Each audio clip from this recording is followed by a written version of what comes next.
ഒരു വർഷം BJP PR മാനേജ്മെന്റിന് വേണ്ടി ചെലവഴിക്കുന്ന തുക എത്രയാണെന്ന് നിങ്ങൾക്കറിയാമോ? 1200 കോടി രൂപയാണ് ഒരു വർഷം PR മാനേജ്മെന്റിന് വേണ്ടി മാത്രം NDA സർക്കാർ ഈ രാജ്യത്ത് ചെലവഴിക്കുന്നത്. അതിൽ 43%, ഏകദേശം 60 കോടി രൂപ ആർക്കാ നൽകുന്നറിയാമോ? ദിനപത്രങ്ങൾക്ക്, ചാനലുകൾക്ക് വേറെ. 600 കോടി രൂപ ഈ രാജ്യത്തെ ദിനപത്രങ്ങൾക്കായി PR മാനേജ്മെന്റിന് വേണ്ടി BJP നൽകുന്നു. അപ്പോ നമ്മൾ പറയും, ഈ പത്രങ്ങളൊക്കെ ആരെങ്കിലും വായിക്കുന്നുണ്ടോ? ഉണ്ടെന്നേ. അതുകൊണ്ടാണല്ലോ നമ്മൾ ഈ കേരളത്തിലുള്ള പോലെയല്ല, ഉത്തരേന്ത്യയിലെ അവസ്ഥ എൻറ്റോർലി ഡിഫറെന്റ് ആണ്. നമ്മൾ ഇവിടെ പറയുന്ന മോദി വിരുദ്ധതയെ ഒന്നും തന്നെ ഒരു തരത്തിലും ഈ ഉത്തരേന്ത്യയിൽ ഒരു രീതിയിലും അഫക്ട് ചെയ്തിട്ടില്ല.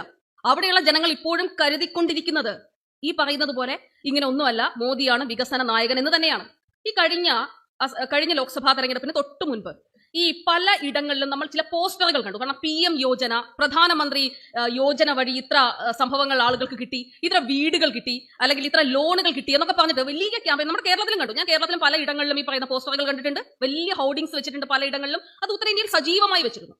അന്ന് ഒരു മാധ്യമം പോലും എന്താണ് ഇതിന്റെ വസ്തുത എന്ന് അന്വേഷിക്കാൻ തുനിഞ്ഞിറങ്ങിയിട്ടില്ല. പക്ഷേ ന്യൂസ് ലോണ്ടറി എന്ന് പറയുന്ന നിഷ്പക്ഷമായി പ്രവർത്തിക്കുന്ന ഒരു ഓൺലൈൻ മാധ്യമം ഇതിനു വേണ്ടി എന്താണ് ഇതിലെ വസ്തുത എന്ന് അറിയാൻ വേണ്ടി അന്വേഷിച്ചിറങ്ങി. എന്താണ് അവർ കണ്ടെത്തിയതെന്ന് അറിയാമോ?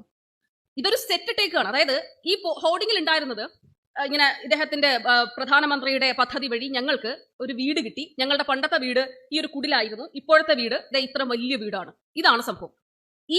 ഈ പരസ്യത്തിൽ കാണിച്ചിരിക്കുന്ന സ്ത്രീയെ അന്വേഷിച്ചു പോയി ന്യൂസ് ലോണ്ടറിയുടെ മാധ്യമ സംഘം. അവിടെ ചെന്ന് ചോദിക്കുമ്പോഴാണ്, അല്ല ഞങ്ങൾ ഇവിടെ തന്നെയല്ലേ ജീവിക്കുന്നേ, ഇത് തന്നെയല്ലേ ഞങ്ങളുടെ വീട്. അതവർ ചിത്രീകരിച്ചു. എന്നിട്ട് തൊട്ട് പിന്നാലെ എന്താ സംഭവിച്ചെന്നറിയോ? അവർക്കെതിരെ ഇപ്പോഴും അത് ഡിഫമേഷൻ കേസ് ഉണ്ട്.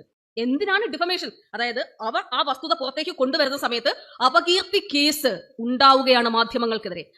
ഈ രാജ്യത്ത് സ്വതന്ത്രമായി പ്രവർത്തിക്കാൻ തീരുമാനിക്കുകയാണ് എങ്കിൽ, നിങ്ങൾ ഒരു ഭരണകൂടത്തിന്റെയും വക്താക്കളാകാൻ തീരുമാനിക്കുന്നില്ല എങ്കിൽ നിങ്ങൾ അനുഭവിക്കേണ്ടി വരുന്നത് ചെറുതൊന്നും ആയിരിക്കില്ല. അത് ദ വയർ, ക്വിന്റ് ഉൾപ്പെടെയുള്ള നിരവധി സ്ഥാപനങ്ങൾ നമ്മുടെ മുന്നിലുണ്ട്.